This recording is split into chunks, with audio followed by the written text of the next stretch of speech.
இந்த பொண்ணை பார்ட்டிக்காக அழைச்சிருப்பாங்க. அதனால அவங்க அம்மாட்ட போய் கெஞ்சிட்டு இருக்கா. அவங்க அம்மா ஒத்துக்கவே மாட்டாங்க. அதனால அவங்க அப்பாட்ட போய் கேக்குறா. அவங்க அப்பா இருந்துட்டு உங்க அம்மாட்ட போய் கேட்டுக்கோ, எனக்கு தெரியாது அப்படின்னு சொல்லிடுறாங்க. ஒரு வழியா அவங்க அம்மாவே சொல்லி சமாளிச்சிடுற. ஏதோ அவங்க தம்பி தான் இப்ப அவளை போய் டிரா பண்ணிட்டு வரான். சரி நம்ம தம்பி சேஃப்டிக்காக இருக்கான் அப்படின்னு சொல்லி ரொம்ப சந்தோஷப்படுறாங்க அவங்க அம்மா. அந்த பொண்ணு ரீச் ஆயிட்டாலா இல்லையான்னு கேக்குறதுக்காக போன் அடிக்கிறாங்க. ஆனா அட்டென்ட் பண்ணவே இல்லை. இப்ப அவங்க வீட்டு வேலைக்காரி வந்துட்டு சாரிமா ரோடு ரொம்ப பிளாக் ஆயிடுச்சு, ஏதோ ரேப் கேஸா அப்படின்னு சொல்றாங்க. அவங்க அம்மாக்கு அப்பதான் ரொம்ப பயமே வருது.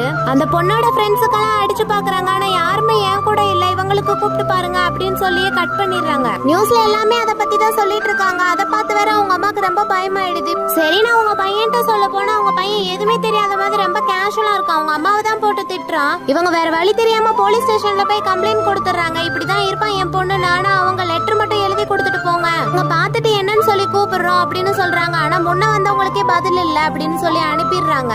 அப்பதான் அவங்களுக்கு ஒரு போன் வருது, நம்ம பொண்ணு வீட்டுக்கு வந்துட்டா சீக்கிரமா அப்படின்னு சொல்லவுமே இவங்க போயிடுறாங்க வீட்டுக்கு. அந்த பொண்ணு சமாதானப்படுத்தி பாக்குற அவங்க அம்மாட்ட, சாரிமா நான் வேற ஃப்ரெண்ட்ஸ் கூட போயிட்டு உங்களுக்கு கால் பண்ணலான்னு தான் பார்த்தேன், ஆனா எனக்கு லைன் கிடைக்கல அப்படின்னு சொல்றா. ஒரு வழியா அவங்க அம்மாவே சமாதானப்படுத்திடுறா. இப்ப காலிங் பெல் அடிக்குது, யாரும் திறந்து பார்த்தா போலீஸ். இவங்க அம்மா இருந்துட்டு சாரி நான் சொல்ல மறந்துட்டேன், என் பொண்ணு வீட்டுக்கு வந்துட்டா அப்படின்னு சொல்றாங்க. ஆனா போலீஸ்காரர் இருந்துட்டு நாங்க அதுக்காக எல்லாம் வரல, காலையில நடந்த ரேப் கேஸ்க்கு உங்க பையனும் தான் சம்பந்தப்பட்டிருக்கான், அவனை தான் அரெஸ்ட் பண்றதுக்காக வந்திருக்கோம் அப்படின்னு சொல்றாங்க.